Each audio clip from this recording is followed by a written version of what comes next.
The plasma afterglow still danced across the crystalline debris field like Aurora Borealis having a bad day. Sergeant James Hawthorne picked his way through the wreckage, his bioscanner sweeping left and right, the device making soft chirping sounds that reminded him of the smoke detector in his apartment back on Earth that he never got around to fixing. 3 years of war on Kepler 442b had taught him to recognize the different types of silence. There was peaceful silence, dead silence, and then there was this kind, the silence that felt like the universe was holding its breath and trying not to giggle at what was about to happen next. Phoenix Base, this is Hawthorne. Sector 77 Alpha is clear. Nothing but rocks and, Jimmy paused, squinting at his scanner. Wait, I've got something. Biosignature, weak but present. 40 meters northeast. The comm crackled back. Negative, Hawthorne. Ceasefire protocols are in effect. No contact, no engagement. Return to base. Copy that. Returning to, Jimmy was already walking toward the signature. He'd been a terrible liar before joining the medical corps, and 3 years of military service hadn't improved that particular skill. His boots crunched through the purple sand, each step sounding absurdly loud in the thin atmosphere. The scanner's beeping intensified, and he wondered if maybe he should have paid more attention during that briefing about following direct orders. Then again, he'd been distracted trying to figure out if the colonel's new hairpiece was military regulation or if someone had skinned a very unfortunate tribble. The figure lay partially buried under a collapsed communication array, its metal beams twisted into shapes that would make a pretzel jealous. At first glance in the purple twilight, Jimmy thought it was human: 2 arms, 2 legs, a head, all the standard equipment in roughly the right places. His med kit was already in his hands, muscle memory taking over. Then he saw the ears. They were elegant, elongated, tapering to delicate points that extended well past where human ears would end. Even covered in dust and blood, was that purple blood, they had an almost ethereal quality. Zealothy. Enemy combatant. The kind of person his training explicitly told him to report, not treat. Well, shit, Jimmy muttered, already kneeling beside her. The bioarmor she wore was cracked like an egg someone had tried to make an omelet with using a sledgehammer. Luminescent fluid leaked from the cracks, pooling on the ground in patterns that would have been beautiful if they weren't, probably vital bodily fluids. Phoenix Base, I'm going to be delayed. Equipment malfunction. Comm units acting up, might lose signal. He switched off his communicator before they could respond. Court-martial problem, meet future Jimmy. The woman, and she was definitely a woman, even alien species apparently believed in form-fitting armor, wasn't breathing. Or at least, he didn't think she was breathing. Did Zealothy breathe? They had to, right? Every species needed some kind of gas exchange. His hands moved automatically, checking for wounds while his brain ran through everything he knew about Zealothy physiology, which could comfortably fit on a post-it note with room for a shopping list. The plasma burn across her torso was bad. Really bad. The kind of bad that made other injuries feel better about themselves. Her armor's biofeedback system was still trying to compensate, little tendrils of self-repairing fabric weaving together like the world's slowest and saddest spider web. Jimmy pulled out his field surgery kit, staring at instruments designed for humans and wondering if this was like trying to fix a Ferrari with a butter knife and good intentions. Okay, mysterious alien lady, let's see what we're working with here. I'm going to assume you have organs, and that they're important, and that you'd like to keep them inside your body. These are pretty safe assumptions, I think. He activated his medical scanner, watching data scroll across the screen that might as well have been his grandmother's recipe for mysterious casserole for all the sense it made. 2 hearts. Of course she had 2 hearts.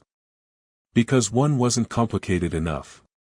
They were beating in an alternating rhythm that was either perfectly normal or completely catastrophic. The nanosuture in his hand hummed to life as he began working on the largest wound. The device was smart enough to adapt to different tissue types, supposedly. He'd never tested it on alien physiology before. This seemed like a spectacularly bad time to find out if the manual was lying. You know, he said to the unconscious figure, his hands steady despite everything, when I joined the medical corps, they said I'd see the galaxy. Meet new people. They left out the part about performing experimental surgery in a debris field while technically committing treason.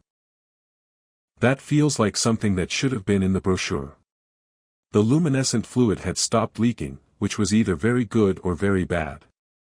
Her skin, where it wasn't covered in purple blood, had a subtle iridescent quality, like pearl meets moonlight meets please don't die and make this even more complicated. He worked methodically, sealing wounds, stabilizing fractures in bones that weren't quite where human bones would be, and trying not to think about how many regulations he was breaking. Her eyes snapped open. Jimmy nearly jumped out of his skin, which would have been medically impressive and practically inconvenient.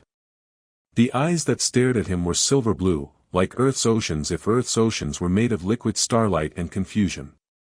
Her hand moved faster than he could react, gripping his wrist with strength that suggested his patient was feeling better than anticipated.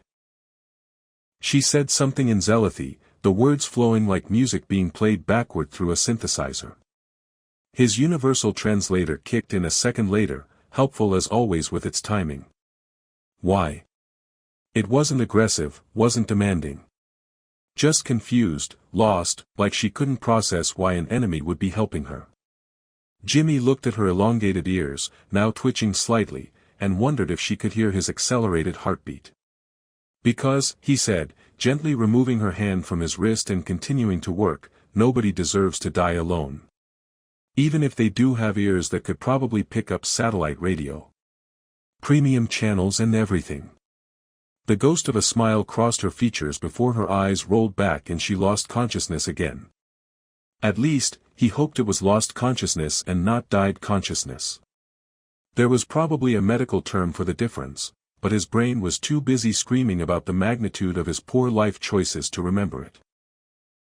He worked for another hour, using every trick he knew and inventing a few new ones. The abandoned research station 12 Click South kept popping into his mind. It had been off-limits since the war started, some pre-conflict science installation that studied indigenous crystal formations or something equally thrilling. It would have medical supplies, probably. Shelter, definitely. A place to figure out what the hell he was doing, absolutely.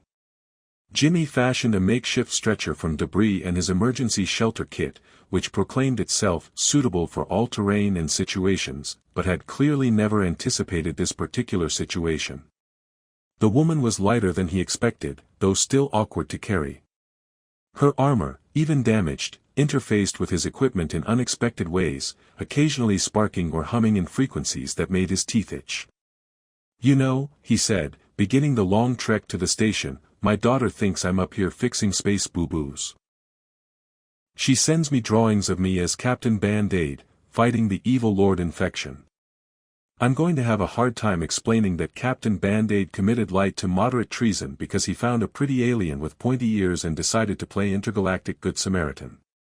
The research station loomed out of the purple dusk like a metal middle finger extended toward the cosmos. Half the structure was buried in crystal growth, the local geology apparently deciding that boundaries were more of a suggestion than a rule. The airlock still worked, which was nice. The AI system still worked, which was less nice, because it immediately started asking for authorization codes that had expired 2 years ago. Medical emergency override, Jimmy tried. The door remained stubbornly closed. Humanitarian aid protocol. Nothing. Pretty please with sugar on top. Still nothing, though he could have sworn the AI sided him. Finally, in desperation, he held up his patient so the scanner could see her. Look, she's dying. Either let us in or explain to the next inspection team why there's a dead zealothy on your doorstep. I'm sure that won't raise any questions. The door hissed open. Jimmy made a mental note to report the AI for repairs, right after he figured out how to explain any of this to anyone without ending up in prison or a psychology ward or both. The medical bay was dusty but functional.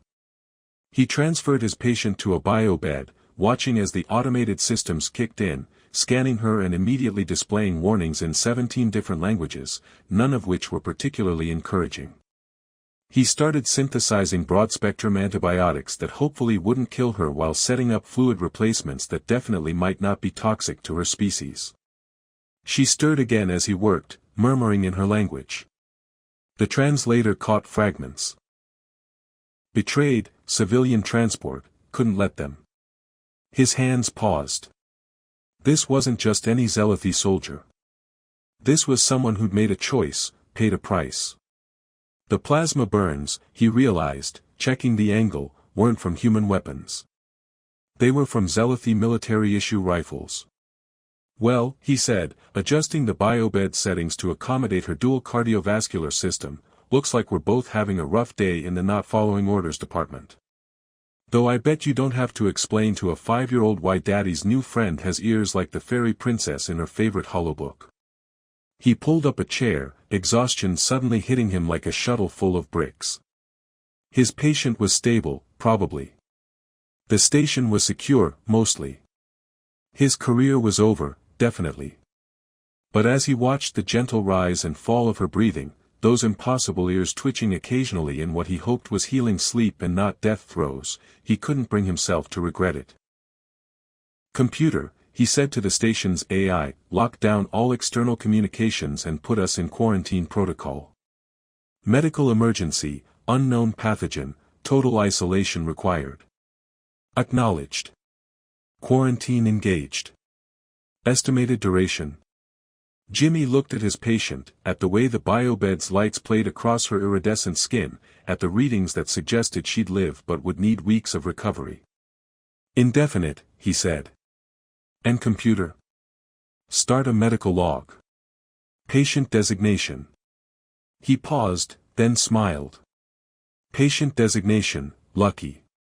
Because we're both going to need a lot of it." The biobed's alarm went off at 0300 hours with all the subtlety of a drunk karaoke singer attempting opera.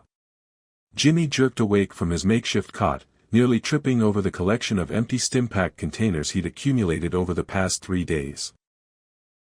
His patient was sitting bolt upright, her silver-blue eyes wide with panic, one hand clutching at her side where the worst plasma burn had been, the other reaching for a weapon that wasn't there.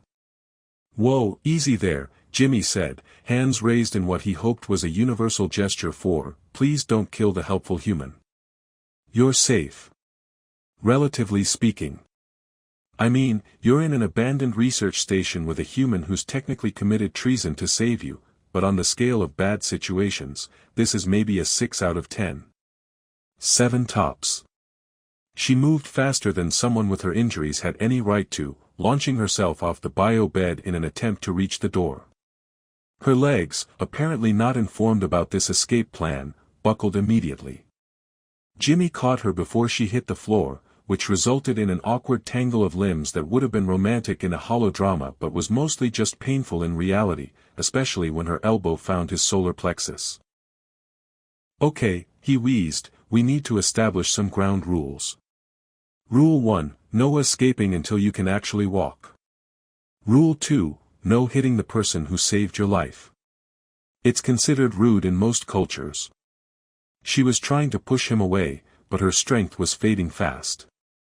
He could feel her trembling, whether from effort or fear he couldn't tell. Probably both.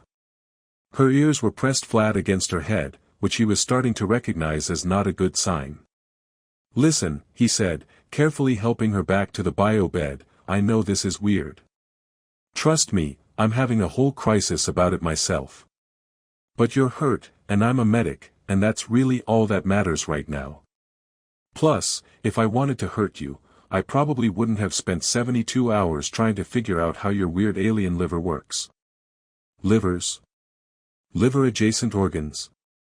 I'm still not entirely sure what that purple thing does, but it seems important. She stopped struggling, those impossible eyes studying him with an intensity that made him want to check if he'd remembered to put on pants that morning. He had. Good start to the conversation. "Why?" Her voice was hoarse, the translator giving it a strange echo effect. "You are human. I am Zealoty. We are enemies. Yeah, about that, Jimmy said, pulling up a chair and maintaining what he hoped was a non-threatening distance. See, I have this problem where I took an oath to help people, and it didn't come with a species restriction clause. Very inconvenient. My commanding officers keep telling me about it. She tried to sit up straighter, winced, and settled for a dignified lean. I will not provide intelligence. I will not betray my people. Good news then, because I don't want any intelligence. I wouldn't know what to do with it anyway. Military strategy isn't really my thing. I once got lost in my own base. Twice. In the same day. A flicker of confusion crossed her features. The translator was working overtime, little lights blinking as it tried to parse whether he was joking or just incompetent. Jimmy decided not to clarify that it was a bit of both. Look, he said, standing and moving to the medical supply cabinet, how about we start with something simple? I'm Jimmy. James Hawthorne technically, but nobody calls me that except my mother and commanding officers when I'm in trouble. Which is often. And you are. Silence stretched between them like taffy at a pulling contest. Finally, just when he thought she'd decided to go with the strong, silent type approach, she spoke. Captain Lyralii Shadowmend, 3rd Battalion, Royal Guard of the Zelethi Confluence. Wow, that's a lot of titles. I'm just Sergeant sometimes remembers to salute. Much less impressive. He turned back with a bioregenerative injector. I need to give you this. It'll help with the tissue damage. Fair warning, I've modified it to work with your physiology based on my best guesses and a prayer to whatever deity oversees amateur xenobiology. She tensed as he approached. How do I know it's not poison? Because if I wanted to poison you, I'd probably use something more efficient than a very expensive medical device. Also, I'm a terrible liar. Ask anyone. My poker face once lost me a game where I had a royal flush. He demonstrated by injecting a small amount into his own arm first. See? Not dead. Though if I start growing pointed ears, we're going to have some interesting conversations with HR. Despite herself, he caught what might have been the tiniest smile tugging at her lips. She extended her arm, and he carefully administered the injection, noting how her skin had a slight luminescence up close, like moonlight through water. Your ears, she said suddenly, then stopped, as if catching herself. My ears? Jimmy touched one self-consciously. Yeah, they're pretty boring. Can barely pick up regular radio, let alone satellite. Very disappointing. Your ears, though, can you actually hear different frequencies? Because that would explain why you winced when I was using the sonic separator earlier. Sorry about that, by the way. We hear more, she said carefully. Your kind speaks in such a narrow range. It's like listening to someone sing only 3 notes of a song. So you're saying we're monotone? That's fair. Though you should hear my karaoke. It's less singing and more audio assault. This time the smile was definite, though she tried to hide it. You are, not what I expected from a human soldier. Yeah, I get that a lot. Usually followed by, how did you even pass basic training? The answer is persistence and a medical degree they desperately needed.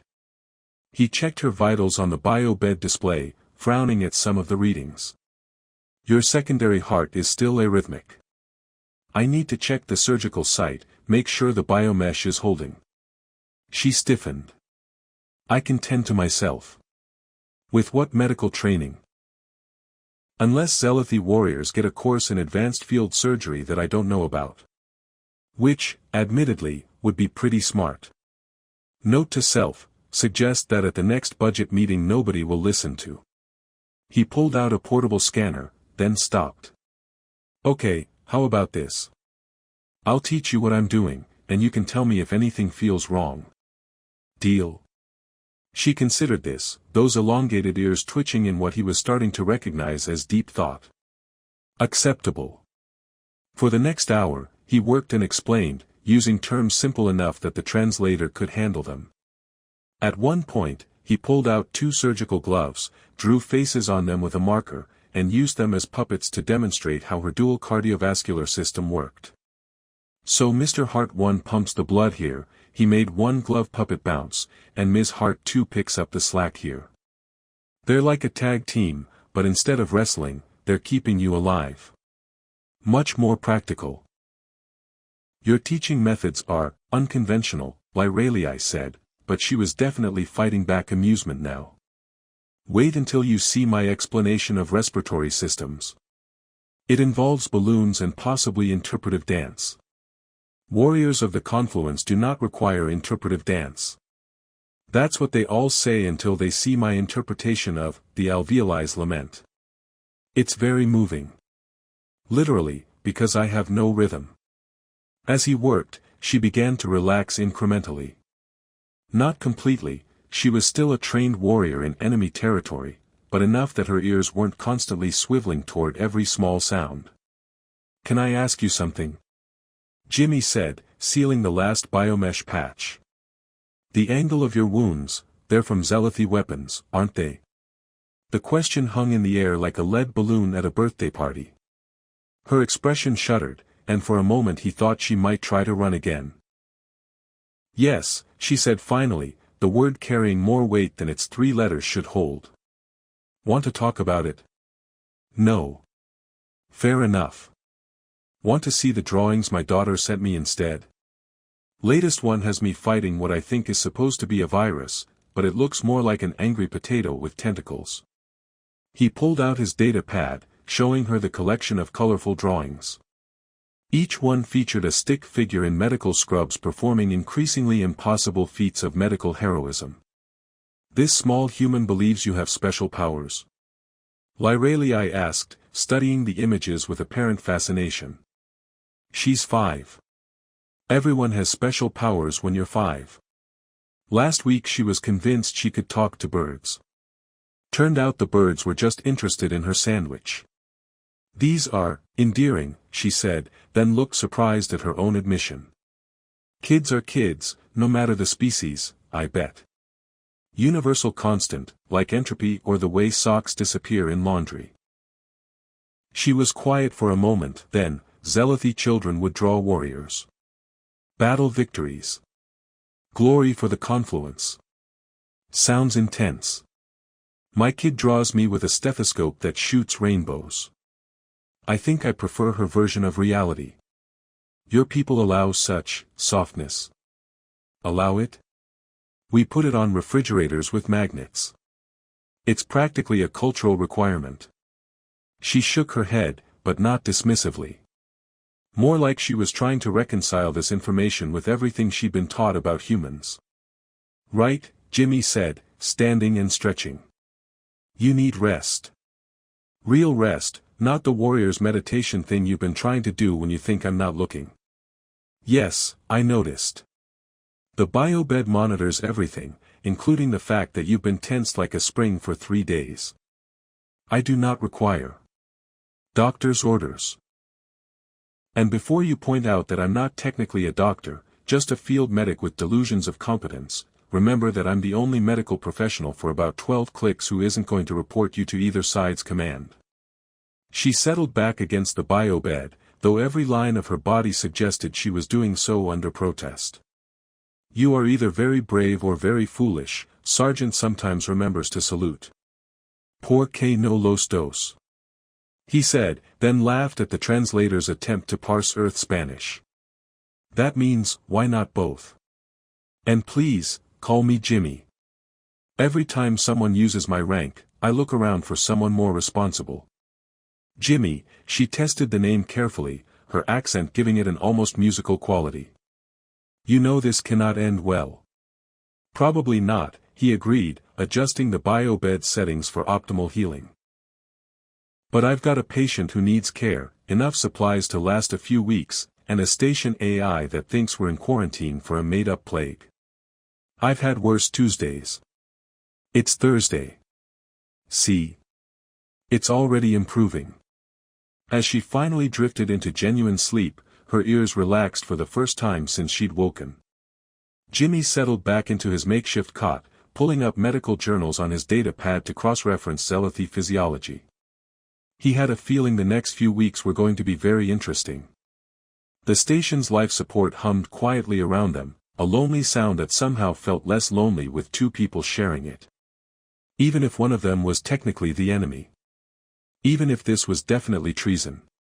Even if his explanation to his daughter about his new friend with fairy princess ears was going to require visual aids and possibly a permission slip. He looked over at his sleeping patient, at the way her elongated ears twitched slightly in response to the station's ambient sounds, and couldn't bring himself to regret any of it. Tomorrow would bring new challenges, but tonight, at least, nobody was dying alone. 2 weeks had passed since Lyralii first woke up trying to escape, and the abandoned research station had developed its own strange rhythm. Jimmy had discovered that Zealothy apparently didn't believe in sleeping past 0500 hours, which his body classified as a war crime. Lyralii had discovered that humans could survive on a diet consisting primarily of processed caffeine and whatever passed for food in military rations. "This is not nutrition," she said, examining the contents of an HFY package with the expression of someone investigating a particularly suspicious crime scene. "This is punishment." "It's chicken Alfredo, allegedly," Jimmy said, heating up his own packet. "Though I'm pretty sure no actual chickens were harmed in its making. Or involved at all, really. Your species achieved faster-than-light travel but cannot create palatable field rations. Hey, we have priorities. FTL drives, yes. Edible food that survives nuclear apocalypse, apparently no. But look, it comes with a tiny bottle of hot sauce that could strip paint. That's basically seasoning." She picked up the hot sauce, sniffed it cautiously, and her ears immediately flattened. "This is a chemical weapon. That's what makes it fun. Also, it masks the taste of everything else." They'd fallen into an odd domesticity, two people from warring species sharing meals and medical checkups like some bizarre sitcom the universe was producing for its own amusement. Lyralii was healing remarkably well, her dual cardiovascular system proving more resilient than Jimmy had hoped. She could walk now, even run short distances, though she still tired easily. "We should practice combat movements," she announced after finishing her morning meditation, a process that involved sitting perfectly still for an hour while Jimmy tried very hard not to make jokes about her looking like a very serious lawn ornament. "Combat movements? Are you planning to fight someone? Because I should warn you, the only other person here has the combat skills of a sedated sloth. Physical conditioning is essential for recovery. You would benefit as well. Your stamina is." She paused, searching for a diplomatic word. Pathetic? Laughable? Comparable to a geriatric hamster? I was going to say, needs improvement, but your descriptions are more accurate. And that's how Jimmy found himself learning Zealothy martial arts, which seemed to involve a lot of flowing movements that his body interpreted as fall over creatively. "No," Lyralii said for the 10th time, adjusting his stance. "Your weight should be here, not, whatever you're doing. Are you trying to dance?" "I might be. It's hard to tell. My body doesn't really distinguish between dancing and having a medical emergency." She demonstrated the movement again, her body flowing like water if water could potentially kill you. Even in her borrowed human clothes, he'd found some old research staff uniforms that sort of fit, she moved with a grace that made gravity seem optional. "The key is to think of your body as a single weapon," she explained. "Every part moving in harmony. My body is less single weapon and more collection of parts that occasionally agree to work together. Like a committee, but worse." She actually laughed at that, a sound he was hearing more often. It was different from human laughter, more musical, with undertones his ears couldn't quite catch, but that made his chest feel strangely warm. Again, she commanded, and he tried once more, this time managing not to fall over. "Progress," he declared. "At this rate, I'll be combat ready in approximately never. Your form is improving. You might survive 30 seconds against a Zealothy child." 30 whole seconds. You're too kind. I was hoping for maybe 15. They were interrupted by the station's proximity alarm, a sound that made them both freeze. Someone was approaching the station. Hide, Jimmy said immediately, moving to the console. Storage room 3, it's shielded. I will not cower while you. Lyralii, please. If it's humans, they'll arrest me but probably not shoot. If it's Zelathi and they see you here with me. He didn't finish the sentence. They both knew what her people did to traitors. She reluctantly moved to the storage room while Jimmy tried to look like he hadn't been harboring an enemy combatant for 2 weeks. The external cameras showed a single figure in an environmental suit approaching on foot. Human, based on the suit design, but moving oddly. The airlock cycled, and Jimmy had his medical kit ready, because the stumbling gait suggested injury.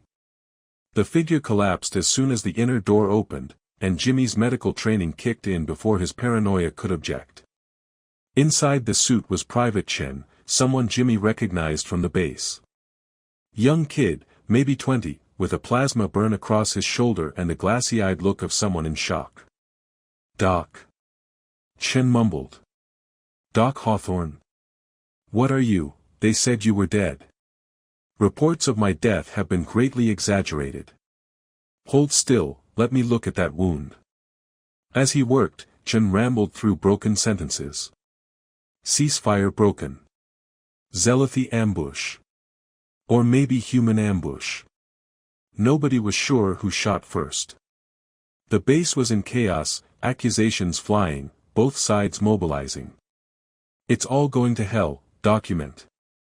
They're saying someone's been feeding intel to the enemy. Someone medical corps. Jimmy's hand stayed steady despite the ice in his veins. That's ridiculous. Yeah, but, you disappeared. Right when the ceasefire started. Command's asking questions. Before Jimmy could respond, the storage room door opened. Lyralii stood there, having clearly heard everything. Chen's eyes went wide. He reached for his sidearm with his good arm, but Lyralii moved faster, disarming him with a fluid motion that Jimmy's recent training allowed him to almost follow. Please don't kill him, Jimmy said quickly. He's just a kid, and I just fixed his shoulder. I'm not going to kill him, Lyralii said, though she kept the weapon. He needs medical attention. Chen looked between them like his brain had just blue-screened. She's, what? It's a long story, Jimmy said. The short version is everything's complicated and nothing makes sense. Welcome to my last 2 weeks. You're harboring an enemy combatant. I prefer providing medical care to a patient. Sounds much less treasonous. Lyralii moved closer, studying Chen with those silver blue eyes. You said there was an ambush. Describe it. Why would I? Because, she interrupted, 3 days ago, I intercepted a transmission on Zelathi emergency channels. Rogue elements in both our forces are trying to break the ceasefire. They're staging false flag operations. Chen's mouth opened and closed like a fish discovering air wasn't its friend. Jimmy processed this new information while checking Chen's vitals. You knew about this? He asked Lyralii. I suspected. I've been monitoring communications with the equipment here. Someone wants this war to continue. Someone on both sides. War profiteers, Chen said quietly. There were rumors.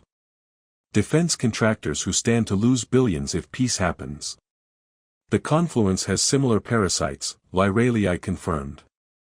They call themselves patriots while trading blood for profit. Jimmy finished treating Chen's wound, then sat back. So what do we do? We can't exactly walk into command and say, hey, we've discovered a conspiracy. Source, the enemy soldier I've been hiding. Also, Chen added weakly, you're technically dead. Or AWOL. Or both. It's confusing. The station's communication system crackled to life, making them all jump. An automated message, broadcasting on all frequencies. Attention all personnel. New directives from Joint Command. Any personnel with information regarding cross-species collaboration are to report immediately. Peaceful contact protocols are now in effect. Repeat, peaceful contact protocols are now in effect. They all stared at the speaker like it had just grown legs and asked for directions. Joint Command? Jimmy asked. Since when do we have a Joint Command? Lyralii was already at the console, her fingers flying over controls with an ease that suggested she'd been practicing. There's more. Both fleets are mobilizing, but not against each other. There's something else. The main screen lit up with tactical data that made Jimmy's head hurt just looking at it. Ships, hundreds of them, but not in attack formations. They were forming a defensive perimeter. What are they defending against? Chen asked. The answer came in the form of new sensor data. Ships emerging from the asteroid belt, but their configuration was unlike anything in either human or Zelathi databases. Angular, crystalline, moving in perfect synchronization. The hegemony, Lyralii breathed, her ears flat against her head. They're real. The what now? Jimmy asked. Legends speak of them. Machines that achieved consciousness centuries ago. They were supposed to be mythology. Well, mythology's about to knock, Chen said, pointing at the trajectory calculations. They'll be here in 6 days. The station fell silent except for the hum of electronics and the distant sound of 3 people realizing the war they'd been fighting had just become irrelevant. So, Jimmy said finally, anyone else think it's weird that our personal drama just got upstaged by robot overlords? Lyralii turned to him, and despite everything, she was almost smiling. Your species' ability to make jokes during crisis is either admirable or insane. Again, why not both? But seriously, what do we do now? She looked at Chen, who was still processing everything, then back at Jimmy. We go back. Together. If our species are going to survive, they need to know there are already those among us who can work together. You know they might shoot us on sight, Jimmy pointed out. Possibly. But staying here while both our peoples face extinction seems worse. Chen laughed, slightly hysterically. This morning I woke up thinking I was going to die in a normal war. Now I'm planning to walk into command with a medic who's supposed to be dead and an enemy soldier to warn them about machine consciousness. My mother was right. I should have gone to engineering school. Jimmy started packing medical supplies, because if they were going to do this, they'd need all the help they could get. Look at it this way, Chen. If we survive, this is going to be one hell of a story. If we don't, then it's still a hell of a story, we just won't be around to tell it. Lyralii checked her recovered bioarmor, which Jimmy had been repairing in his spare time with an enthusiasm that suggested he'd missed having a project that didn't involve trying not to kill his patient. Your optimism is confusing, she told him. It's not optimism. It's denial dressed up in a positive attitude. Completely different thing. As they prepared to leave the station that had been their strange sanctuary, Jimmy caught Lyralii looking at him with an expression he couldn't quite read. What? 2 weeks ago, you could have let me die. No one would have known. Yeah, well, 2 weeks ago I didn't know you could teach me to almost not fall over during combat training. Life's full of surprises. She reached out and touched his hand, briefly, a gesture that felt monumental in its simplicity. Thank you, Jimmy. Thank me when we survive explaining this to everyone. I have a feeling that's going to be the real challenge. Chen, checking his weapon and trying to look soldier-like despite everything, added, so, just to be clear, our plan is to walk up to 2 armies that want to kill each other and tell them to stop because robots are coming? Pretty much, Jimmy confirmed. And we think this will work because... Jimmy and Lyralii exchanged glances.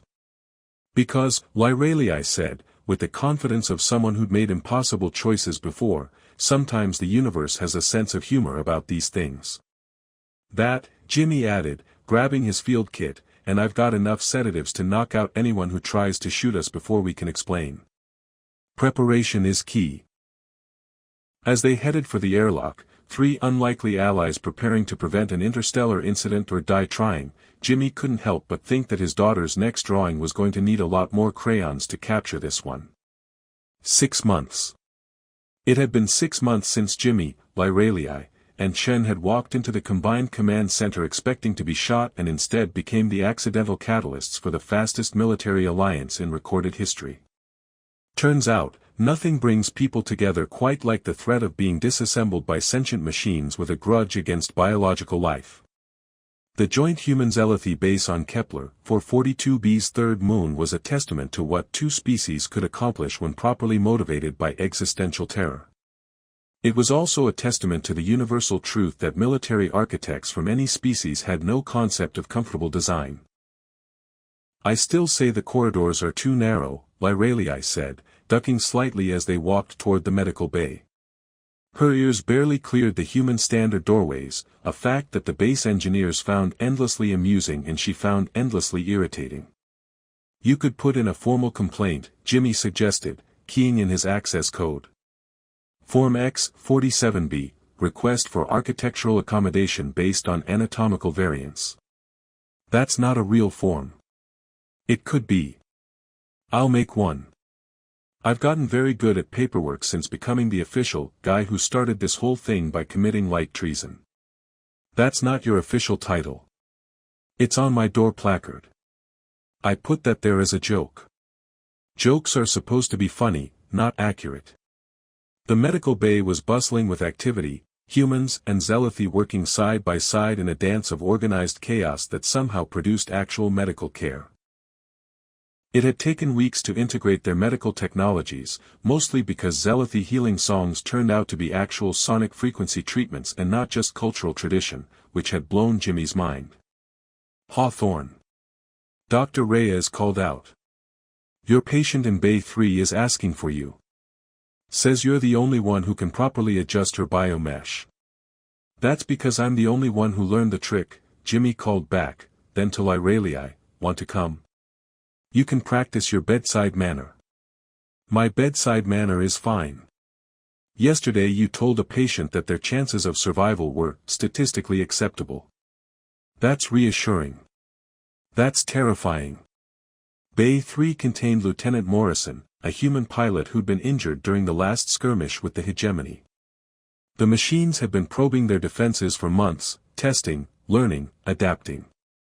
Each encounter taught both sides something new, though Jimmy wished the curriculum didn't involve so much plasma fire. Doc. Morrison grinned. Tell your girlfriend that I'm cleared for duty. Jimmy felt his face heat while Lyralii's ears did that subtle twitch that he'd learned meant she was either amused or plotting violence. Sometimes both. We're not, it's complicated, Jimmy managed. It's not that complicated, Morrison said. You saved her life, she convinced High Command not to court-martial you, you two work together every day, and last week she threatened to rearrange Chen's skeletal structure when he made a joke about your competence. That was a misunderstanding, Lyralii said calmly. I was merely explaining human anatomical vulnerabilities. For medical purposes. Right, Morrison drawled. Medical purposes. Jimmy focused on adjusting the biomesh, carefully not looking at Lyralii. They'd been dancing around whatever this was between them for months. The integration of forces had kept them busy, and there were probably 17 different regulations about human Zealoty fraternization that he hadn't bothered to read because plausible deniability was his friend. There, he said, finishing the adjustment. Try not to get shot again for at least a week. My repair budget is already shot. War's expensive, document. War's idiotic, but at least it's job security. Later, in the cafeteria that served both human and Zealoty cuisine, a compromise that satisfied no one but offended everyone equally, Jimmy and Lyralii sat across from each other, sharing a meal and tactical updates. The hegemony's pulling back, Lyralii said, studying her data pad. Intelligence thinks they're regrouping for a major offensive. Intelligence thinks a lot of things. Last week they thought the coffee maker was a security risk. It was transmitting data. It was connected to the inventory system. It was ordering more coffee. That's what it wanted us to think. He looked at her, trying to determine if she was joking. Her deadpan delivery had gotten so good that sometimes he genuinely couldn't tell which was either concerning or attractive. Probably both. "Can I ask you something?" he said, pushing his tray aside. "Do you regret it? Not dying on that battlefield?" She was quiet for a long moment, her ears doing a complicated movement he'd catalogued as deep thought, subcategory, emotional processing. "My people have a saying," she finally said. "The warrior who survives with honor faces battles the dead never see. I used to think it meant continuing to fight. Now I think it means something else." "What?" "That sometimes the hardest battle is learning when not to fight." Before Jimmy could respond, the base alarm started wailing. Not the lazy "someone forgot their access code" alarm, but the full "we're about to have a very bad day" alarm. They ran to the command center, finding organized chaos. The main screen showed hegemony ships, hundreds of them, dropping out of hyperspace in perfect formation. But something was different.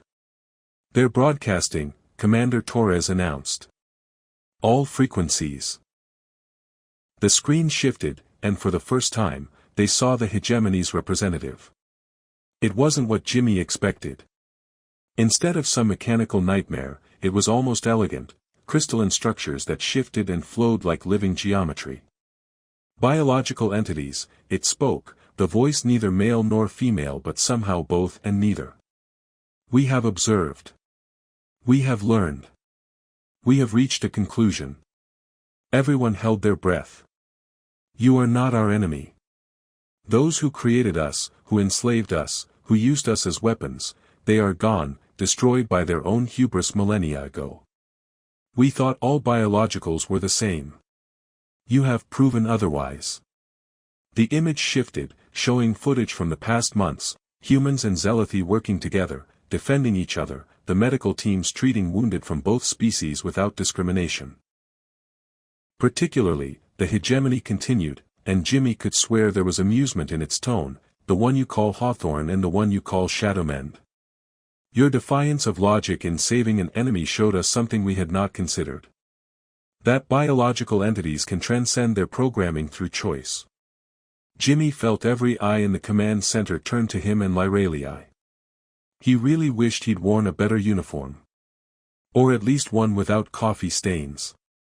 "We propose an alternative to conflict," the hegemony said. "Coexistence. Exchange. Growth. We have much to learn from each other." The transmission ended, leaving everyone in stunned silence. "Did we just," Jimmy said slowly, "accidentally end a war by being too stubborn to let each other die?"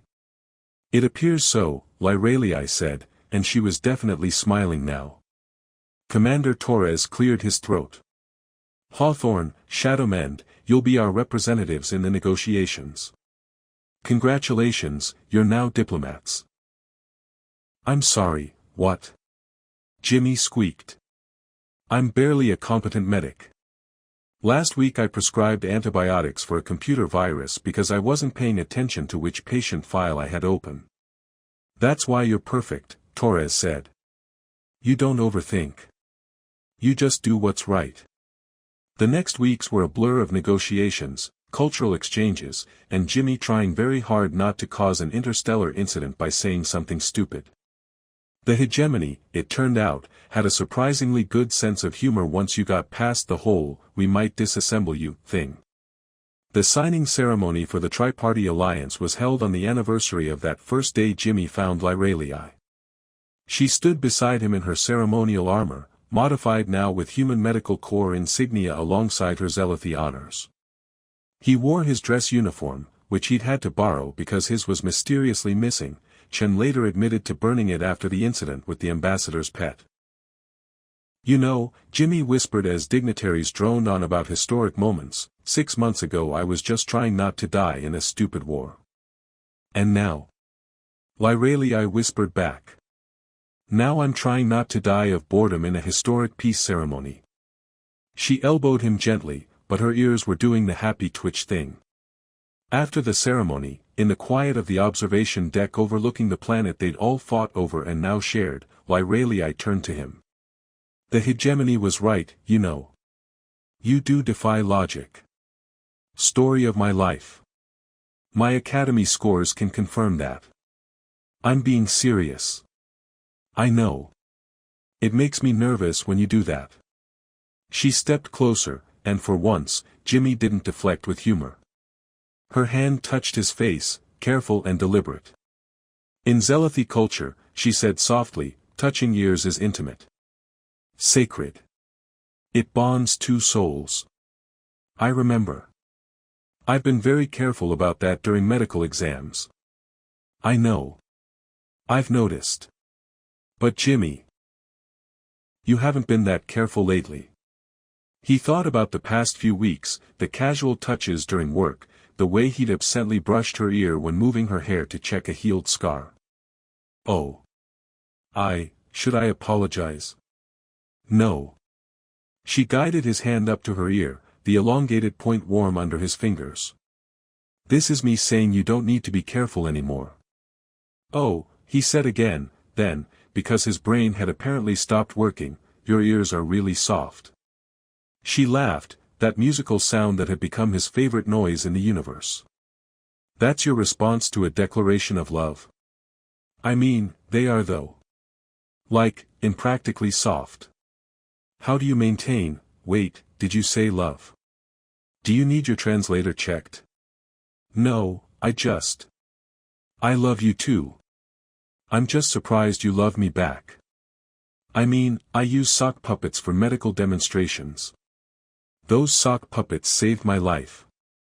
Technically, the surgery saved your life. The sock puppets were just for entertainment. Jimmy. Yeah. Stop talking. He did, which was good because kissing someone with differently shaped ears than you were used to required more concentration than expected. It was worth it though, especially when her ears did a little flutter thing that he was definitely going to ask about later. The door chimed, and Chen walked in, took one look at them, and immediately walked back out. Finally, they heard him shout in the corridor. Morrison, you owe me 50 credits. We're never living this down, Jimmy muttered against Lyralei's smile. No, she agreed. But considering we started as enemies and ended up saving 3 civilizations through sheer stubbornness and bad jokes, I think we're doing well. The stars sparkled outside, ships from 3 different civilizations moving in harmony where once there had been only conflict. Tomorrow would bring new challenges, integration wasn't easy, and there were still those on all sides who resented the peace.